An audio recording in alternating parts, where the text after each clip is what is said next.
am. Awesome. TPC bike.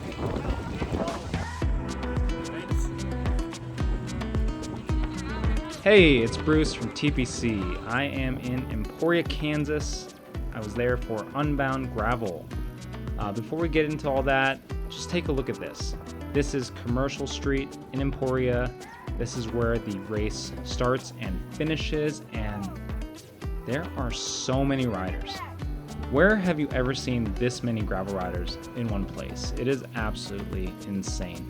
The town of Emporia gets taken over for Unbound weekend, and it is so fun. This is always the highlight of my season. I also just saw so many people here who, had read my blog, had seen a video, and came up and talked to me. That was so cool. I really appreciate that. Everyone who came up to say hi, to encourage me, man, thank you. That meant a lot. I did a couple of the shakeout rides on Friday. I caught the start of the Unbound Gravel XL. A couple of my buddies, Luke and Sheldon, were doing it, which, man, props. That is a lot of mileage to do on this terrain. But I was here for the big show on Saturday, the Unbound Gravel 200. I woke up at 4 a.m. I got a pretty bad night of sleep. I was really nervous. I woke up like every hour. Man, my Garmin watch told me I slept about just over 4 hours, which is not great. There's my wife there. She and my father-in-law were my support crew this year. They were awesome. And I headed to the start, and I just kind of slotted myself right ahead of the 12-hour sign in the start chute, because my goal this year was to finish at 12 hours or faster. For me, that is pretty ambitious. 3, 2, 1. Yeah,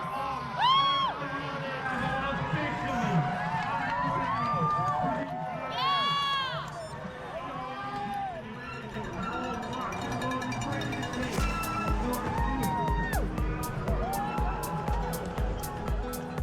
All right, so this is my third time doing the Unbound Gravel 200. My first time was back in 2022. My goal then was to just beat the sun. I actually had never ridden 200 miles before, so I wasn't even sure if I could, but I finished just under 13 hours. It was 12:56. So I did beat the sun by a pretty healthy margin. Here my father-in-law caught a nice shot of me go around this corner. I was really happy with that result. And, I could have not come back and just left it at that, but I made a couple of silly mistakes that year. I blew up halfway through. I started thinking maybe I could go faster. Maybe I could finish an hour faster. So that's why 12 hours was my goal. I came in 2023 to try and do that, but a lot of you probably know how that went. There was a really heinous mud pit not long into the race, and I got caught up in that. I broke the derailleur on my bike, and I DNF'd, which really sucked. So when I got into Unbound again this year through the lottery, I put a lot of thought into preparing. And if you've seen sort of the videos I made leading up to this, maybe I put too much thought into it. I don't know. But I really wanted a good result. A good result for me. I am not some superstar athlete. I just ride my bike a lot, I guess. But 12 hours for me, that's pushing it. That would be pretty tough, especially on the North course this year, which is a bit rougher, a bit punchier than the South course, which is the only one I've done. This is my first time doing the North course. So I'll say now, I really just didn't want to have any incidents or mechanicals, and I didn't. My race went pretty good overall. Endurance races like this, there's always highs and lows. Oh, this guy, he already had something go wrong, like less than 10 miles into the race. That sucks. But there's always like highs and lows. I had some very low lows this year. Obviously, I had a GoPro, I had 2 batteries, I couldn't capture everything. So if you want like a more detailed recap of how my race went from start to finish, a little bit about how it went maybe before and after too. I did put up a full written recap on the TPC blog. I'll link to that in the description. So if you like to read and you want to know what happened, check that out. There's a lot of stuff that isn't in this video. So, you know, my goal this year was to basically pace it really, really well. And there was two parts to that. So in this first 20 miles, I basically let my camera run for the first hour, and oh, this dude on the right here on the fat bike. It is so crazy doing this on a fat bike. That is so cool. He was going so fast, just spinning this tiny gear. It was amazing to see. But anyway, I just wanted to stay with like the front of the race, sort of the front quarter maybe. I was in the top 200 for most of this start. You'll see there's a split forming and guys are chasing, and oh, I love the colorway on this Crux. This is probably the best one. He's got the matching Prime lightweight jersey too. You look great, dude. But I just want to, just stay near the front, take advantage of the low temps in the morning, the smoother terrain in the first 30 miles of the course, and just gain as much ground as I could. And I didn't want to work too hard. You'll see, like, when that split happened, I kind of just let other guys chase after it, and I would hop on their wheel and follow them.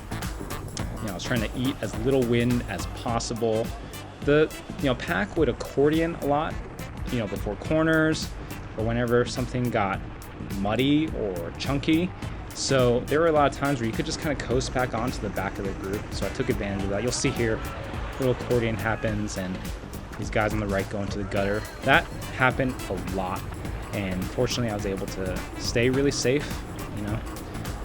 This is kind of just what it's like at the front half. The back half is a party, and the front half, like, dudes want to race, and I'm just kind of trying to stay hidden and stay safe.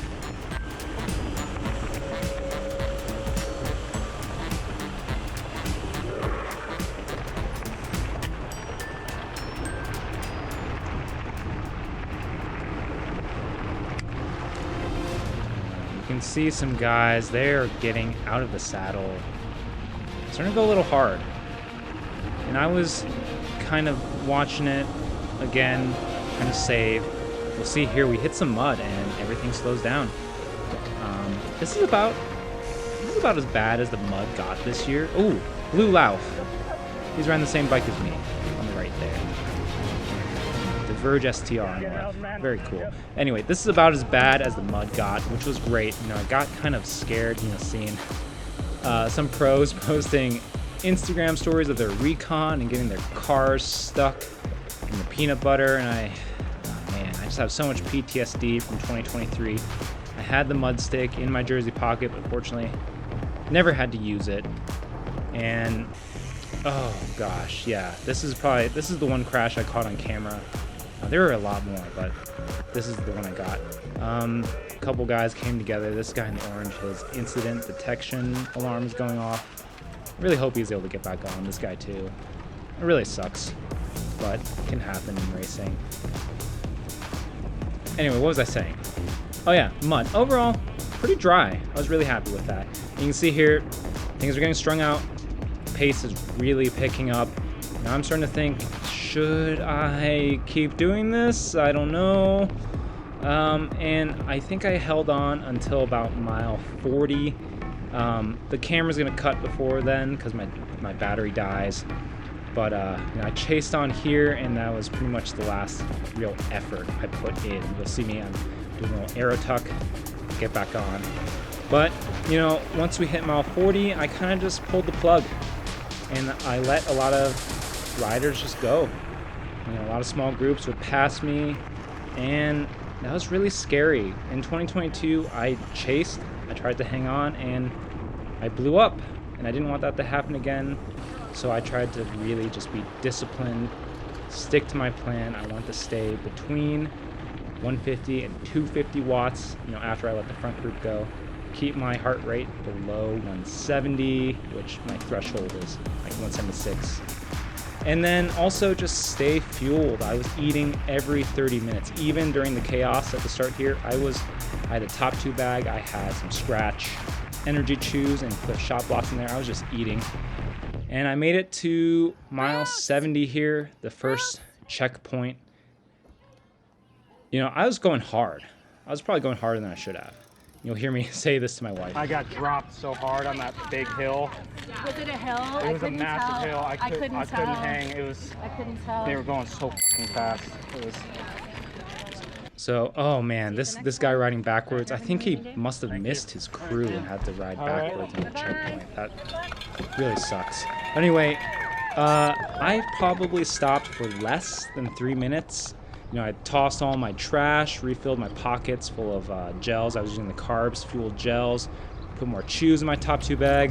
This guy. Oh yeah. Yeah.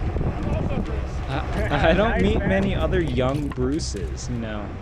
That he was one of the few. And here, this is probably the worst mud I encountered all day right after the first checkpoint. Again, not too bad, totally rideable. But anyway, you know, that stop, I did it really quick. That was my plan. You know, we had discussed the plan over dinner the night before. Basically, my wife rubbed some sunscreen on my face, replaced my bottles with pre-filled bottles cooler. My father-in-law filled my hydration pack with water and Tailwind. I had Tailwind in my bottles and my pack, and then I was out. I was out really quickly. You'll see here, I remember this. So, you know, a lot of the corners out here are really marbly and loose. This guy in front of us got pretty squirrely, and then, of course, I come in, and yeah, little Tokyo drift action. I was able to save that with a dab, thankfully. Hey, good to see you out here, man. Hey, thanks for all the tips. Oh, you're welcome. Hopefully they work. We'll see. So that guy just talked to me. He was like, "Thanks for the tips," and then he dropped me. I was like, "Dude, I should be getting tips from you." Anyway, yeah, I saw a lot of people who recognized me, of course. And in this middle section between checkpoint 1 and 2, a lot of them were like, "Hey, you want to tag on? Like, stay, like, come with us." And I was like, no, man. I have a plan. I was looking at my head unit, watching my power, trying to take it easy. So you see, I ended up alone a lot. And right now, it's getting really hot. The sun's up, and I'm entering Little Egypt here. This is the roughest part of the course. I was alone here, which was actually really nice. It meant I could take, you know, the ideal line. I could just take whatever line I wanted. And, you know, I ride a lot of terrain like this in Colorado. I didn't actually find this that rough, which is cool. I did get a little overconfident, went a little fast through a section and did puncture my front tire, but fortunately I'm running that Silka Ultimate Tubeless Sealant, so that sealed almost immediately.